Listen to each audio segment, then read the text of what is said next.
परशुमृगवराभीतिहस्तं प्रसन्नं पद्मासीनं समन्तास्तुतमरगणे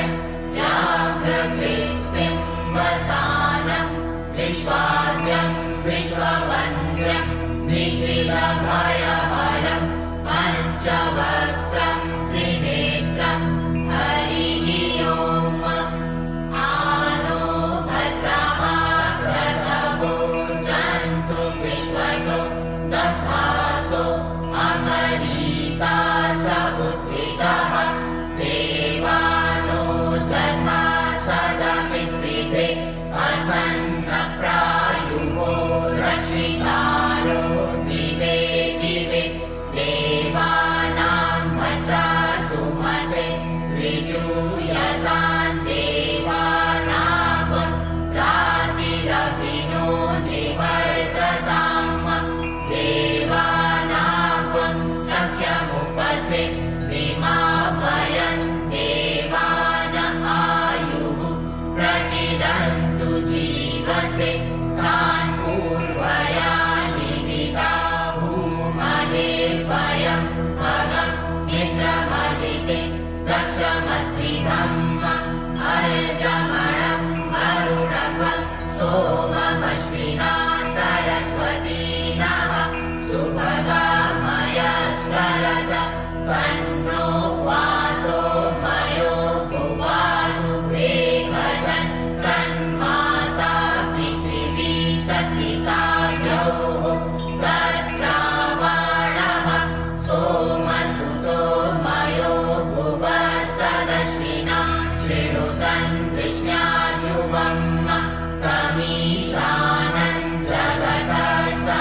जगतस्तस्थुखस्पतिं धियं जीवमवसे भूमहे वयम्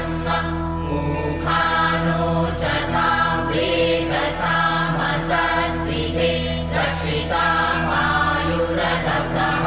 स्वस्तये स्वस्ति न इन्द्रो वृद्धश्रवाः स्वस्ति नः पूषा विश्ववेदाः स्वस्ति न सार्क्ष्यो अरिष्टनेमिः स्वस्ति नो बृहस्पतिर्दधातु बृहदश्वा मरुतः वृष्णिमातरः शुभं जामानो विदधे भुजग्मयः अग्निजिह्वा मनवः सूरचक्षसो विश्वे नो देवा अवसादमन्येहं भद्रं कर्णेभिः शृणुयाम देवा भद्रं पश्येमाक्षभिर्यजत्राः स्थिरैरङ्गैस्तुष्टुवाव सस्तनूभिर्यशेमहि देवहितं जदायुः शतमिन्नु शरदो अन्ति देवा चक्रानश्चक्राचलसन्तनूनां पुत्रासो जत्र पितरो भवन्ति मानो मध्यारीरिकतायुरन्तोः अदितिर्द्यौरदितिरन्तरिक्षमदिते माता स पिता स पुत्रः विश्वे देवा अदितिः पञ्चजना अदितिर्जातमदिते जनित्वं द्यौः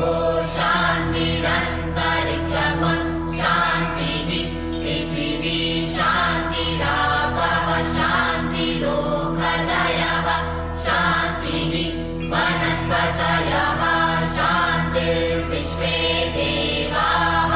शान्तिर्ब्रह्म शान्तिः सर्वं शान्तिः शान्तिरेव शान्तिः सा मा शान्तिरेति यतो यतः समीहसे ततो नो अभयं कुरु शन्नः कुरु प्रजाभ्यो भयन्नः पशुभ्यः गणानां त्वा गणपतिमं हवामहे प्रियाणां त्वा प्रियपतिमं हवामहे निधीनां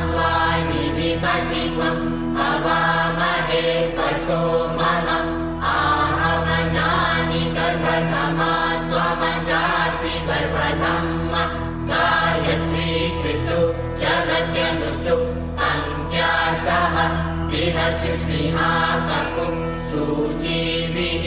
शम्यन्तु त्वं द्विपदाश्च षट्पदाः द्विछन्दाश्च सछन्दाः सूचीभिः शम्यन्तु त्वं सहस्तोमाः सह छन्दस आवृतः सह प्रमादिभयः सप्तदैव्याः पूर्वेषां पन्थामनुदृश्य धीर अन्वाले वीरेरथो नरश्मिन्न ॐ जजाग्रतो दूरमुदैति दैवन्तनु सुप्तस्य तथैवैति दूरङ्गमन् ज्योतिकाञ्ज्योतिरेकन् तन्मे मनः शिवसङ्कल्पमस्तु येन कर्माण्यपसो मनी कृणोचके कृणमन्ये विदधे कुधीराः जगपूर्वं जक्षमन्तः प्रजानां तन्मे मनः शिवसङ्कल्पमस्तु जप्रज्ञानमुत चेतो धृतेश्च ज्योतिरन्तरमृतं प्रजासु यस्मान्नरिते किञ्चन कर्म क्रियते तन्मे मनः शिवसङ्कल्पमस्तु येनेदं भूतं भुवनं भवितपरिगृहीतममृतेन सर्वं येन जगत्स्थायते सप्तहोता तन्मे मनः शिवसङ्कल्पमस्तु यस्मिन् ऋचः सामजूवं खिजस्मिन् प्रतिष्ठिता रचना भाविवाराः यस्मिन् श्रितत्वं सर्वभूतं प्रजानां तन्मे मनः शिवसङ्कल्पमस्तु सुखारतिरश्वानिव जन्मनुख्यान्ये नीयते भीषुभिर्वाचिन इव प्रतिष्ठन् जगचिरं जविष्ठन् तन्मे मनः शिवसङ्कल्पमस्तु हरिः ॐ सहस्रशीर्षा पुरुषः सहस्राक्षः सहस्रपाद स भूमित्वं सर्वतः स्थित्वा यतिष्ठत्तशाङ्कुलम् पुरुष एवेदत्वं सर्वं जन्मभूतं च भाव्यम् उदामृतत्वशेषानो जगन्येनातिरोहति एतावानस्य महिमातो ज्यायाश्च पूरुकः पादोऽस्य विश्वाभूतानि त्रिपादस्यामृतं दिवि त्रिपादूर्ध्व उदयपुरुषः पादोऽस्तेहाभवत् पुनः ततो विपद्यक्रामन् शासनानशने अपि ततो विराडजायतौ विराजो अधिपूरुषः स जातो अतरिच तपश्चात् भूमिमथो पुरः तस्मात् जज्ञात् सर्वभूतः संवृतं बृहदाचम् पशुस्ताश्चक्रे वायव्यानारण्यात् ग्राम्याश्च ते तस्मात् त्यजात् सर्वभूतरिचः सामानि च तीरे छन्दावंसि च तीरे तस्मात् यजुस्तस्मादजायत तस्मादश्वा अजायन्त जेते चोभया ततः गावो हज तीरे तस्मात् जाता अजावयः तञ्चक्यं परिके प्रोक्षन् कुरुकं जातमग्रतः तेन देवा अयजन्त साध्यानि भयश्च जत्पुरुकं जगदुः कतिधाव्यकल्पयन् मुखं किमस्यासीत् किं बाहु किमूरुपादा उचेते ब्राह्मणोऽस्य मुखमासीत् बाहुराजन्यः विधः पुरुदरस्य च वैश्यः पद्भ्यां शूद्रो अजायत चन्द्रमा मनसो जातश्चक्षुः सूर्यो अजायत श्रोत्राद्वायुश्च प्राणश्च मुखात्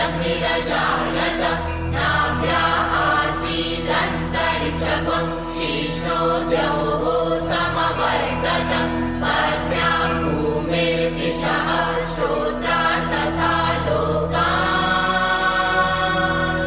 अकल्पयन् जगुरुकेण हविषा देवा जज्ञमतन्वतं वसन्तोऽस्यासीता चन्द्रिमरिमः शरद्भविः सप्तास्यासन् परिभयस्त्रिः सप्तसमिधः कृताः देवा जगयन्तन्वाना अवतन् पुरुखं पशुम् जगेन जगमयजन्त देवास्तानि धर्माणि प्रथमान्यासन्न देहनागं महिमानः सचन्त चत्र पूर्वे साध्याः सन्ति देवाः अद्यः संहृतः पृथिव्यैरसा च विश्वकर्मणः समवर्तताग्नि तस्य तुष्टाविदधद्रूपमेति तन्मर्त्यस्य देवत्वमाजानमग्रे वेदाहमेतं गुरुकं महान्तमादित्यवर्णन् तमसः परस्तात् त्वमेव विदित्वाति मृत्युमेति नान्यः पन्थां विद्यते यनाय प्रजापतिश्चरति गर्भे अन्तर्जायमानो बहुधा विजायते तस्य जोनिं परिपश्यन्ति धीरास्तस्मिन् हतस्तुर्भुवनानि विश्वा जो देवेभ्य आतपति जो देवानां पुरोहितः पूर्वो जो देवेभ्यो जातो नमो रुचाय ब्राह्मणे रुचं ब्राह्मं जनयन्तो देवा अग्रे तदा ब्रुवन् जस्वैवं ब्राह्मणो विद्यातस्य देवा असन्वशे श्रीशते लक्ष्मीश्च पत्न्या वहोरात्रे पार्श्वे नक्षत्राणि रूपमश्विनौ व्यातं विग्रन्थिखाणामुं महिमाण सर्वलोकं महिमाण हरिः ॐ आशुः शिशानो वृषभो न भीमो घनः शोभणश्चर्कणीनां सङ्क्रन्दनो निमिष एकवीरः शतवंशेना अजयत् साकमिन्द्रः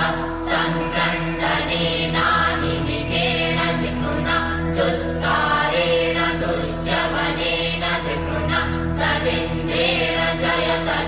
सह वञ्च्युतो नरहिगुहस्तेन विघ्ना स हिगुहस्ते सनिकन्विभिर्वशी सत्वं स्रष्टा सयुध इन्द्रो गणेन सत्वं सृष्टचित् सोमपावाहु शर्युग्रधन्वा प्रतिहिताभिरस्ता बृहस्पते परिदीया रथेन रक्षो मामित्रा अपवादमानः प्रपञ्चन् सेनाः प्रमिळो जुधा जयन्नस्माकमेत्यभिता रथानां बलविद्यायस्तविरः प्रवीरः सह स्वान्वाजी सह मान उग्रः अभिवीरो अभिसत्त्वा सहोजा चैत्रमिन्द्ररथमातिष्ठ गोविद गोत्रविदं गोविदं वज्रबाहुं जयन्तमध्वं प्रमिळन्तमोजसा विमग्वं सजाता अनुवीरयध्वमिन्द्रग्वं सखायो अनुसग्वं भगवत्वम् अभिगोत्राणि सहसागाः मानोदयो वीरः शतमन्युरिन्द्रः दुश्चवनः पृतनाकार्गयुध्योऽस्माकं सेना अवतु प्रयुत्सु इन्द्र आसार्तेता बृहस्पते दक्षिणा चक्यः पुरहेतु सोमः देवसेनानामभिभञ्जतीनां जयन्तीनां मरुतो जत्वब्रह्म इन्द्रस्य विष्णो वरुणस्य राज्ञ आदित्यानां मरुतापं शरद ब्रह्म महामनसा भुवनच्यमानां गोपो देवानां जयता भगवन्नायुधान्युत्सत्त्वनां मामकानां मनाग्वंसि उत्पृत्र अन्वाजिनां वाजिनान्युद्रथानां जयतां जन्तु भोगाः अस्माकमिन्द्रः समृते उद्वजेत्वस्माकञ्जाहिकमसा जयन्तु अस्माकं वीरा उदरे भवन्त्वस्मा उदेवा अवता भवेतु अमीकाञ्चित्तं प्रतिलोभयन्ति गृहाणां गान्यप्येपरेणि अभिप्रेरिनिर्दहरे सुशोभैरन्वेनामित्रा समसा सजन्ताम् अवसृष्टा परापत शरभे ब्रह्म समक्षिते गच्छामित्रान् प्रपद्य स्वमामीकान् कञ्चनोचितः प्रेता चयता नर इन्द्रो वः शर्म चच्छतु उग्रावः सन्तु बाहवो नात्रित्या चथा सथ वसौ चासेना मरुतः परेखामभ्यैति न ओजसा स्वर्धमाना नागूहत तमसा पौप्रतेन जघामि अन्यो अन्यन्न जानन जत्रबाणाः सम्पतन्ति कुमारा विशिखा इव तन्न इन्द्रो बृहस्पतिरदितिः शर्म चच्छतु विश्वाः शर्म चच्छतु मर्माणि ते वर्मणा चादयामि सोमस्त्वा राजा कृतेनानुमस्ताम् पुरोर्वरीयो वरुणस्ते कृणोतु जयन्तन्त्वानुदेवा वदन्तु हरिः ओम् विप्राट् बृहत्पिबतु सोम्यं मध्वायुर्ददध्यपतामविहृतम् वानजूतो अभिरक्षते मना प्रजाः उपोभपुरुधा विराजति उदुत्यञ्चातवेदसन्देवं वहन्ति केतवः दृशे विश्वाय सूजम् जेनापावकचक्षसा पुरण्यन्तञ्जना अनु त्वं वरुण पश्यसि दैव्यामर्वर्चू आगतव रथेन सूजगज मध्वाजगवं समञ्चाते तं प्रकथायं तेनश्चित्रं देवानां तं प्रकथा पूर्वथा विश्वदेवता ज्येष्ठता तें परिकलव स्वर्विदं प्रतीचीनं द्विजनन्दो हसे धुनिमाशु जयन्तमनुयासु वर्धसे अयं वेनश्चोदयन् वृष्णिगर्भा ज्योतिर्जरायुरजसो विमाने निममपाग्वं सङ्गमे सूजस्य शिशुन्नविप्रामतिभिरिहन्ति चित्रं देवानामुदगादनीकं चक्षुर्मित्रस्य वरुणस्याग्नेः आप्राद्या वा पृथिवी अन्तरिक्षं सूर्य आत्मा जगतस्तस्तुकश्च आनरिडाभिर्विदते सुशस्ते विश्वानरः सविता देवहेतु अपि यथा जुवानो मत्सधानो विश्वं जगदपि विद्वे मनीखा जगत्यकच वृत्रहन्नुदग अभिसूज सर्वं तदिन्द्रते वशे तरणिर्विश्वदशतो ज्योतिष्ठिदसि सूज विश्वमाभासिरोचनम् तत्सूजस्य देवत्वं हरित्वं अध्याकर्तोर्विततत्वं सञ्जभार जदेदयुक्तहरितः सदस्तादाद्रात्रिवासस्तनुते श्रीमस्मै तन्मित्रस्य वरुणस्याभिचक्षे सूजो रूपं कृणुते द्यौरूपस्ते अनन्तमन्यदुषदस्य वाजः कृष्णमन्यद्धरितः संवरन्ति वणमहा असि सूर्यगणादित्यमहा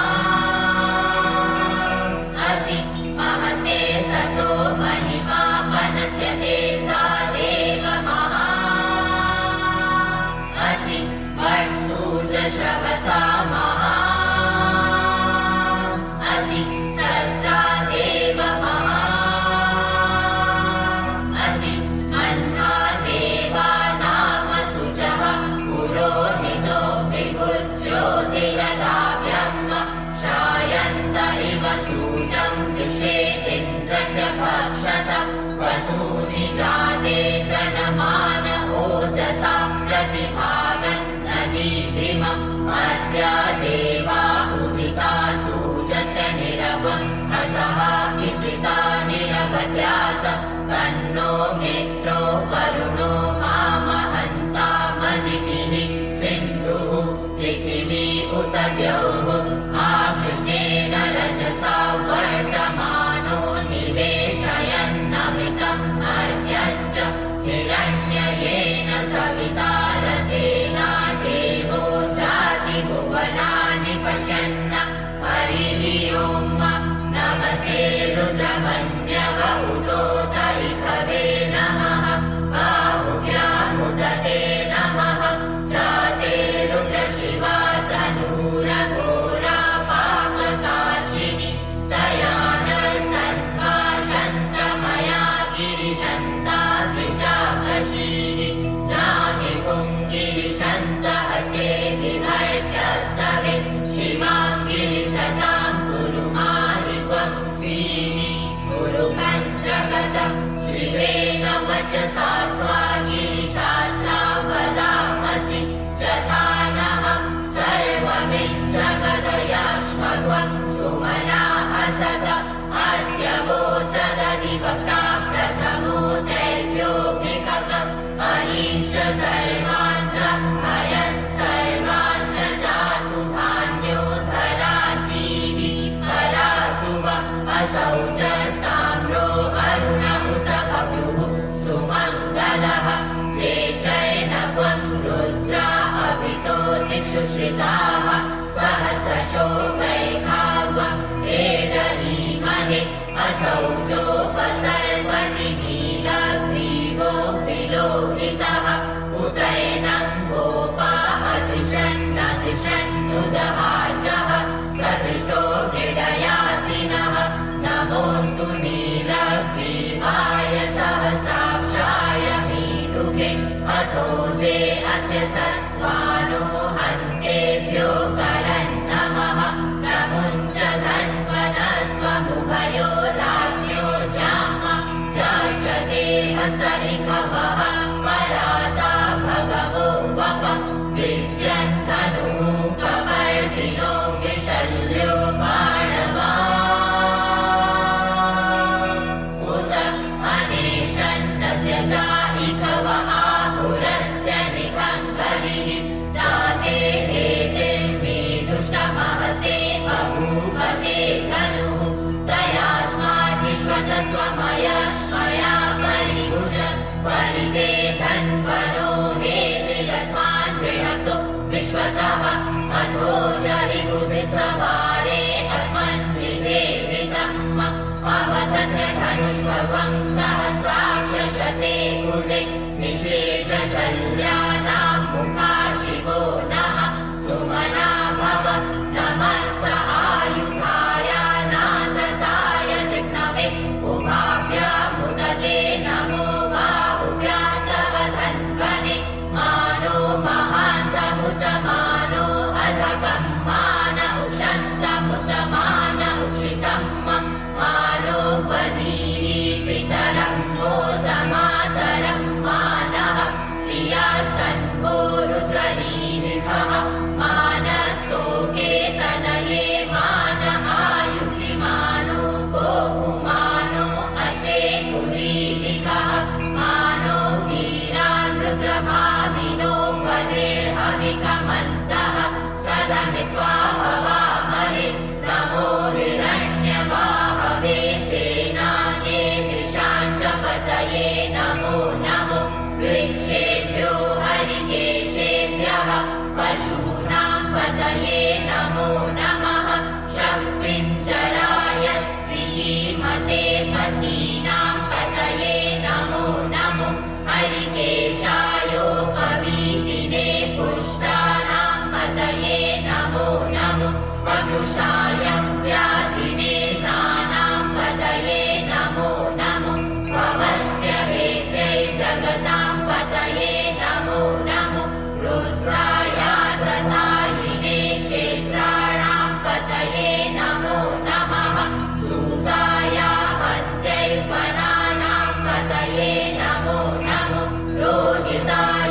पतये वृक्षाणां पतये नमो नमो भुवन्तये पारिवस्कृतायोखदीनां पतये नमो नमो मन्त्रिणे वाणिजाय कक्षाणां पतये नमो नमः उच्चैर्भोगाय ग्रन्थयते पत्नीनां पतये नमो नमः कृत्स्नाय तया धावते सत्त्वनां पतये नमो नमः सहमानाय निव्याधिन आव्याधिनीनां पतये नमो नमो निकङ्किणे ककुभाय स्तेनानां पतये नमो नमो निचेरवे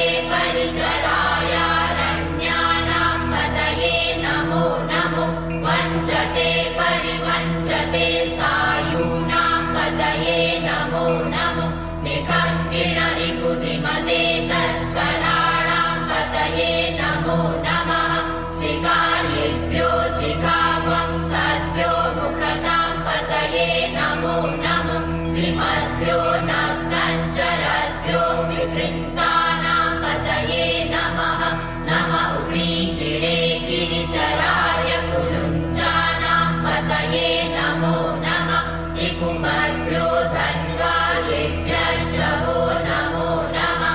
आतन्वानेभ्यः प्रणिदधानेभ्यश्च वो नमो नमः आयच्छद्भ्योऽस्यभ्यश्च वो नमो नमो निशिचद्भ्यो विद्यद्भ्यश्च वो नमो नमः स्वपद्भ्यो जाग्रद्भ्यश्च वो नमो नमः शयानेभ्यः आसीनेभ्यश्च वो नमो नमस्तेष्टद्भ्यो धावद्भ्यश्च वो नमो नमः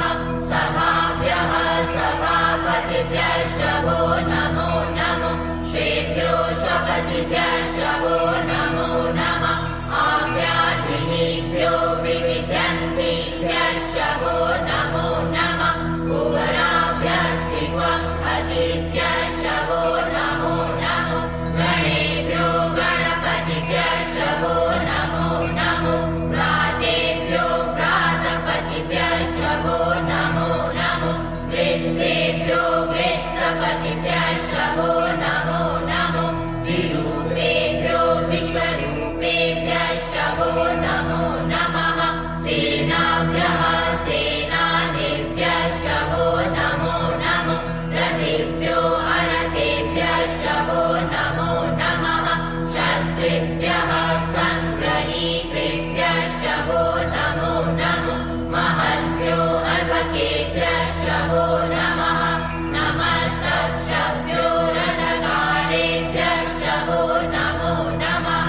कुलालेभ्यः कर्मारेभ्यश्च वो नमो नमो निखातेभ्यः पुञ्जिष्ठेभ्यश्च वो नमो नमः शनिभ्यो मृगयुभ्यश्च वो नमो नमः स्वभ्यः स्वपतिभ्यश्च वो नमो नमो भवाय च रुद्राय च नमः शर्वाय च पशुपतये च नमो नीलग्रीवाय च शितिकण्ठाय च नमः कवर्णिने च युक्तकेशाय च नमः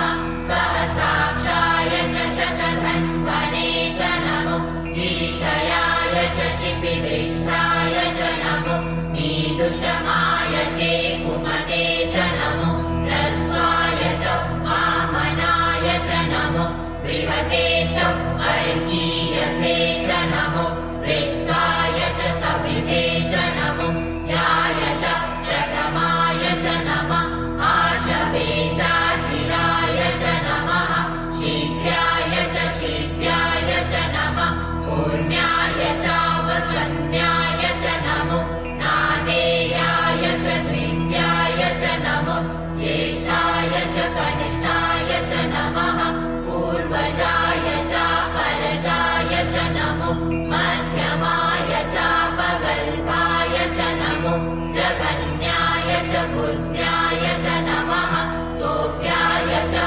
प्रतिसर्जाय च नमो जाम्याय च क्षेम्याय च नमः श्लोक्याय च वसान्याय च नमः ध्वजाय च खल्याय च नमो वन्याय च कक्ष्याय च नमः शवाय च प्रतिशवाय च नमः आशुकेणाय चाशुरथाय च नमः शूराय चापवेदिने च नमो बिल्मिने च कवचिने च नमो वर्मिणे च वरूथिने च नमः श्रुताय च श्रुतसेनाय च नमो दुन्दुभ्याय चाहनन्याय च नमो ऋणवे च प्रमिषाय च नमो निखङ्गिणे चेकुतिमते च नमस्तीक्ष्णे कवे चायुधिने च नमः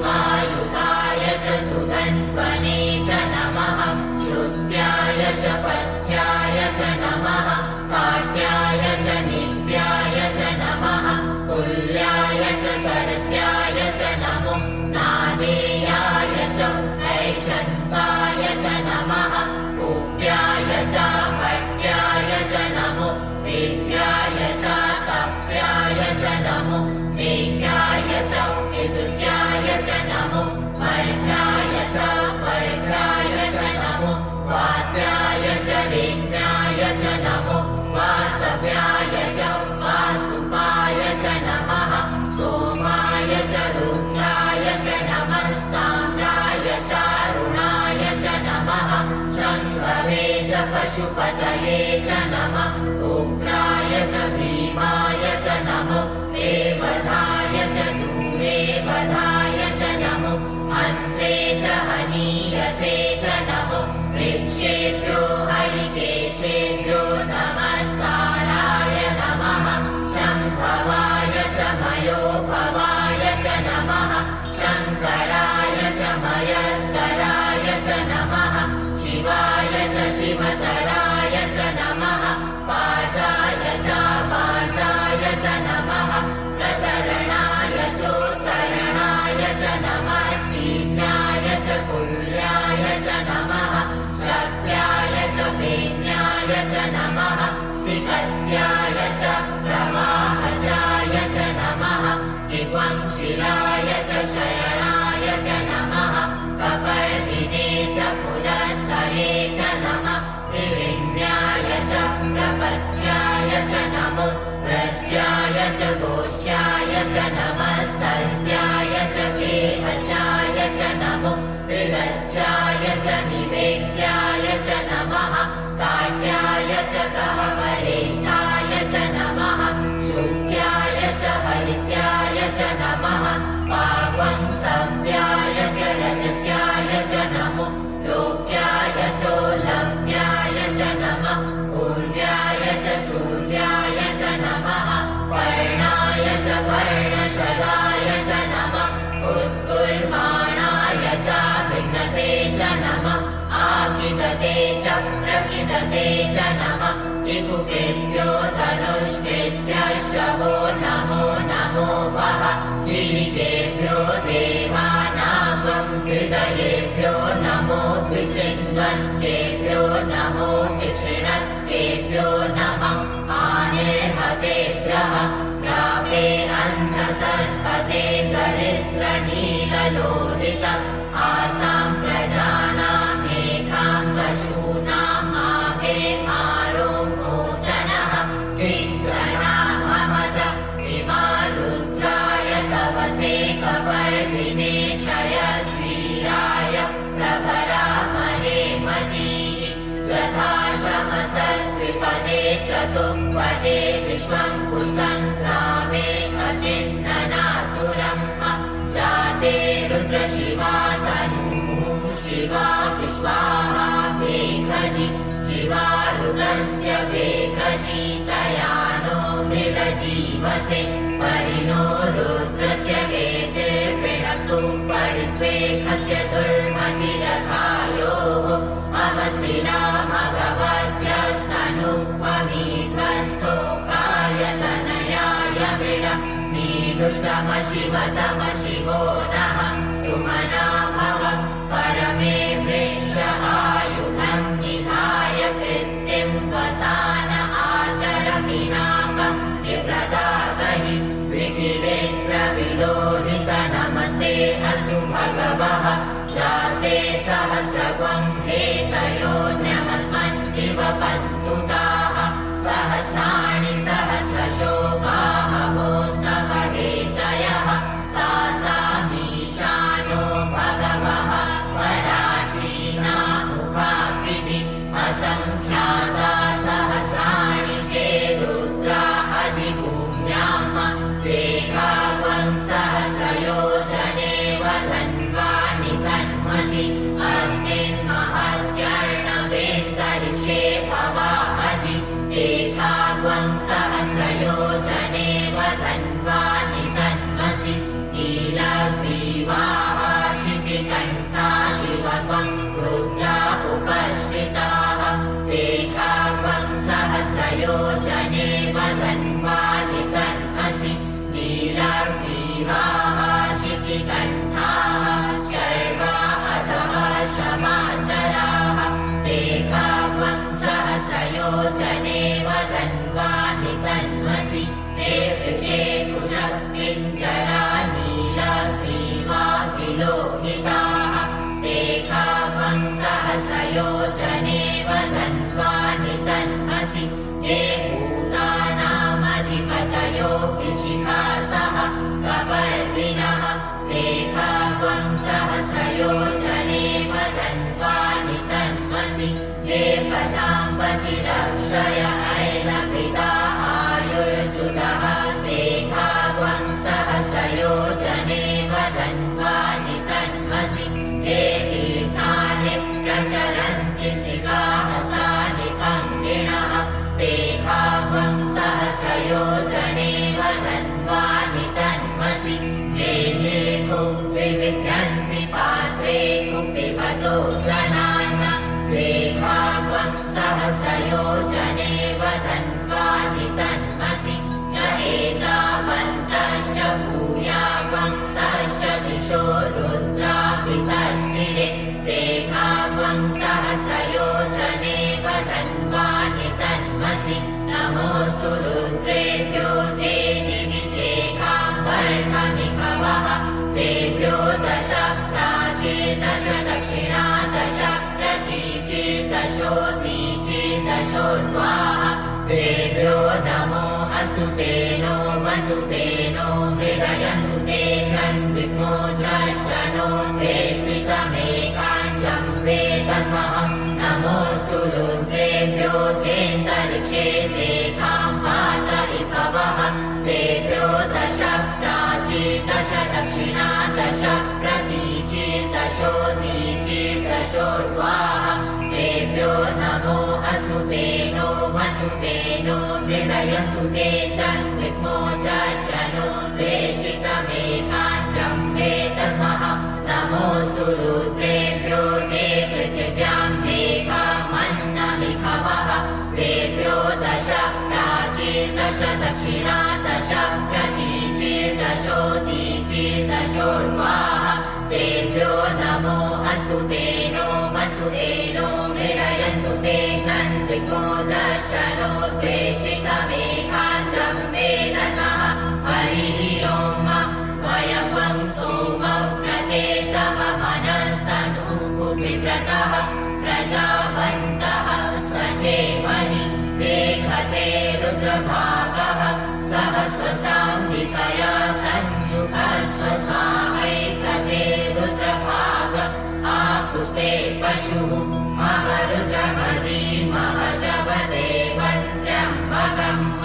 जन्मानो वस्य सस्करत्यथानः श्रेयसस्करत्यथानो व्यवसाययात् भेखजमसि भेखजङ्गमेश्वाय पुरुखाय भेखजम् सुखं मेघाय मेघ्यै त्र्यम्बकं जजामहे सुगन्धिं पुष्टिवर्धनम् उर्वारुकमिव बन्धनान् मृत्योर्मुक्षीयमामृतात् त्र्यम्बकं जजामहे सुगन्धिं पतिवेदनम् उर्वारुकमिव बन्धनादितो मुक्षीयमामुदः एकते रुद्रावसन्तेन परो मूजवतोतीः अवदत धन्वापि नागावसः कृतिवा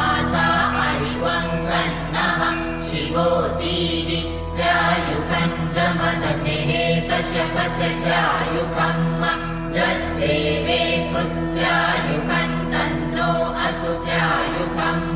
शिवो नामासि स्वतिष्ठे पिता नमस्ते अस्तु मामाहिग्वंसीः विवर्तयाम्यायुके नाद्याय प्रजननाय रायस्पोखाय सुप्रजास्वाय सुबीजाय हरिः ओम् उग्रश्च भीमश्च द्वान्दश्च धुनिश्च सासवाश्चाभियुवाच विक्षिपः स्वाहा अधिग्वं हृदयेनाशनिग्वं हृदयाग्रेण पशुपति कृष्णहृदयेन भवञ्जनः शर्वं मदस्नाभ्यामीशानम् अन्युना महादेवमन्तः वर्षकेन्दोग्रं देवम् अनिष्टुना वसिष्ठहनुः शिङ्गीनिकोशाभ्याम् उग्रं लोहितेन मित्रवं सौभ्रतेन रुद्रं दौर्भ्रतेनेन्द्रं प्रक्रीडेन मरुतो बलेन साध्यान् प्रमुदं भगस्य कण्ठयवं रुद्रस्यान्तः पाशम्यं महादेवस्य चक्षुर्वस्य वसिष्ठुः पशुपतेः पुरीतः हरिः ओम् वाचश्च मे प्रसवश्च मे प्रयतिश्च मे प्रसितिश्च मे गीतिश्च मे क्रतुश्च मे स्वरश्च मे शोकश्च मे श्रवश्च मे श्रुतिश्च मे ज्योतिश्च मे स्वश्च मे जगेन कल्पन्तां वा प्राणश्च मे पानश्च मे ध्यानश्च मे सुश्च मे चित्तञ्च मम आधीतञ्च मे वाक्च मे मनश्च मे चक्षुश्च मे श्रोत्रञ्च मे दक्षश्च मे बलञ्च मे जगेन कल्पन्तां वा ओजश्च मे सहश्च मम आत्मा च मे तनुश्च मे शर्म च मे कर्म च मे कानि च मे स्त्रीणि च मे करूपन्ति च मे शरीराणि च मम आयुश्च मे जरा च मे जगेन कल्पन्तां वा ज्येष्ठयञ्च मम आधिपत्यं च मे अन्युश्च मे धामश्च मे मश्च मे भश्च मे जेमा च मे महिमा च मे गरिमा च मे प्रतिमा च मे प्रतिमा च मे राहिमा च मे वृद्धं च मे वृद्धिश्च मे जगेन कल्पन्तां वा सत्यं च मे श्रद्धा च मे जगच्च मे धनं च मे विश्वं च मे महश्च मे लीला च मे मोदश्च मे जातं च मे जनिष्यमाणं च मे सुखं च मे सुकृतं च मे जगेन कल्पन्तां वा ऋतं च मे ऋतं च मे लक्ष्मं च मे नामयं च मे जीवातुश्च मे दीर्घायुत्वं च मे नमितं च मे भयं च मे सुखं च मे शयनं च मे सुखाश्च मे सुदिनं च मे जगेन कल्पन्तां वा जन्ता च मे भर्ता च मे क्षेमश्च मे धृतिश्च मे विश्वं च मे महश्च मे संविच्च मे यात्रं च मे सुश्च मे प्रसुश्च मे क्षीरं च मे नयश्च मे जगेन कल्पन्तां वा शञ्च मे मयश्च मे प्रियं च मे मृगामश्च मे कामश्च मे सौमनसश्च मे भगश्च मे द्रविणं च मे भद्रं च मे श्रेयश्च मे वसीयश्च मे यशश्च मे जगेन कल्पन्तां वा ऊर्ज मे सुनृता च मे अयश्च मे रसश्च मे ऋतं च मे मधु च मे सर्वेश्च मे सपीकेश्च मे कृषिश्च मे कृष्टिश्च मे चैत्रं च मम औद्वित्यं च मे जगेन कल्पन्तां वा रयिश्च मे रायश्च मे पुष्टं च मे पुष्टिश्च मे विभु च मे प्रभु च मे पूर्णं च मे पूर्णतरं च मे पुयवं च मे शितं च मे नं च मे शुच्च मे जगेन कल्पन्तां वा वित्तं च मे वेद्यं च मे भूतं च मे भविष्यं च सुगञ्चमि सुगञ्चमि सुपत्यञ्चम वृद्धञ्चम वृद्धिश्चमि वृद्धञ्चमि वृद्धिश्चमि मतिश्चमि सुमतिश्चमि जगेन कल्पन्ताम् ईहयश्चमि जवाश्चमि माघाश्चमि नीलाश्चमि उद्गाश्चमि हल्वाश्चमि प्रियङ्गवाश्चमि नवश्चमि श्यामाकाश्चमि नीवाराश्चमि गोधूमाश्चमि मसूराश्चमि जगेन कल्पन्ताम् अश्माचमि मृत्तिकाश्चमि गिरयश्चमि पर्वताश्चमि सिकताश्चमि वनस्पतयश्चमि हिरण्यञ्चमि यश्चमि श्यामञ्चमि लोहञ्चमि सीसञ्चमि प्रपुचमि जगेन कल्पन्ताम् अग्निश्चम आपश्चमि वीरुहश्चम ओकतयश्चमि कृषगज्याश्चमि कृषगज्याश्चमि राम्याश्चमि पशवकारण्याश्चमि वित्तञ्चमि वित्तिश्चमि भूतञ्चमि भूतिश्चमि जगेन कल्पन्ताम् वसुचमि वसतिश्चमि कर्मचमि शक्तिश्चमि नश्चम हेमश्चम विद्याचमि गतिश्चमि जगेन कल्पन्ताम् अग्निश्चम इन्द्रश्चमि सोमश्चम इन्द्रश्चमि सविताचम इन्द्रश्चमि सरस्वती चम इन्द्रश्चमि मूखाचम इन्द्रश्चमि बृहस्पतिश्चम इन्द्रश्चमि जगेन कल्पन्ताम् मित्रश्चम इन्द्रश्चमि वरुणश्चम इन्द्रश्चमि धाताचम इन्द्रश्चमि त्वष्टाचम इन्द्रश्चमि मरुतश्चम इन्द्रश्चमि विश्वेचमि देवा इन्द्रश्चमि जगेन कल्पन्ताम् पृथिवीचम इन्द्रश्चमि अन्तरिक्षञ्चम इन्द्रश्चमि द्यौश्चम इन्द्रश्चमि समाश्चम इन्द्रश्चमि नक्षत्राणि चम इन्द्रश्चमि दिशश्चम इन्द्रश्चमि जगेन कल्पन्ताम् अवंशुश्चमि रश्मिश्चमि ताभ्यश्चमि द्विपतिश्चम उपावंशुश्चमि तैजामश्चम ऐन्द्रवायवश्चमि मैत्रावरुणश्चम आश्विनश्चमि प्रतिप्रस्थानश्चमि शुक्रश्चमि मन्तीचमि जगेन कल्पन्ताम् आग्रयणश्चमि वैश्वदेवश्चमि ध्रुवश्चमि वैश्वानरश्चम ऐन्द्राग्नश्चमि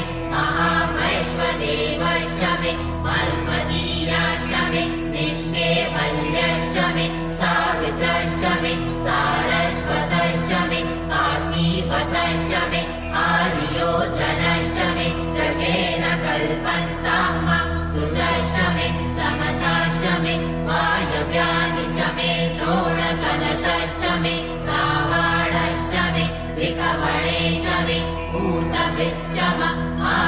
माधवनीयश्चमि वेदिश्चमि पर्हिश्चमि पवित्रश्चमि स्वगाकारश्चमि जगेन कल्पन्ताम्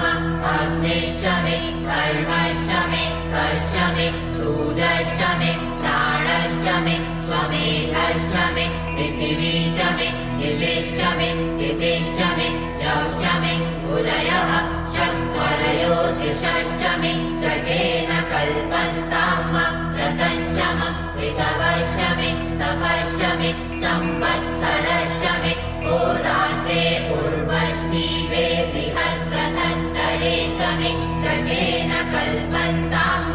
एकाचमे तिस्रश्चमे तिस्रश्चमे पञ्चचमे पञ्चचमे सप्तचमे सप्तचमे नवचमे नवचम एकादशचम एकादशचमे त्रयोदशचमे त्रयोदशचमे पञ्चदशचमे पञ्चदशचमे सप्तदशचमे सप्तदशचमे नवदशचमे नवदशचम एकविंशतिश्चम एकविंशतिश्चमे त्रयोविंशतिश्चमे त्रयोविंशतिश्चमे पञ्चविंशतिश्चमे पञ्चविंशतिश्चमे सप्तविंशतिष्टमे सप्तविंशतिष्टमे नवविंशतिष्टमे नवविंशतिष्टम एकत्रिंशच्चम एकत्रिंशच्चमे त्रयस्त्रिंशच्चमे जगेन कल्पन्ताम् चतस्रश्चमे ष्टौचमे ष्टौचमे द्वादशचमे द्वादशचमे षोडशचमे षोडशचमे विंशतिष्टमे विंशतिष्टमे चतुर्विंशतिष्टमे चतुर्विंशतिष्टमे ष्टाविंशतिष्टमे ष्टाविंशतिष्टमे द्वात्रिंशच्चमे द्वात्रिंशच्चमे षट्त्रिंशच्चमे षट्त्रिंशच्चमे चत्वारिंशच्चमे चत्वारिंशच्चमे चतुश्चत्वारिंशच्चमे चतुश्चत्वारिंशच्चमे ष्टाचत्वारिंशच्चमे जगेन कल्पन्ताम् त्रयविष्टमे त्रयवीचमे तृतीयवर्चमे तृतीयौहीचमे पञ्चविष्टमे पञ्चमीचमे त्रिवत्सष्टमे त्रिवत्साचमे तुर्जवर्चमे तुर्जौहीचमे जगेन कल्पन्ताम् पष्टवर्चमे पष्टौहीचम उक्षाचमे वशाचम ऋखभश्चमे वेहच्चमे नड्पाश्चमे धेनुश्चमे जगेन कल्पन्ताम् वाचाय स्वाहा प्रसवाय स्वाहा प्रिजाय स्वाहा क्रतवे स्वाहा वसवे स्वाहा अर्पतये स्वाहा रेन्मुक्ताय स्वाहा मुक्ताय वैनवंशिनाय स्वाहा विनवंशिन आद्यायनाय स्वाहात्याय भुवनाय स्वाहा भुवनस्य पतये स्वाहाधिपतये स्वाहा प्रजापतये स्वाहा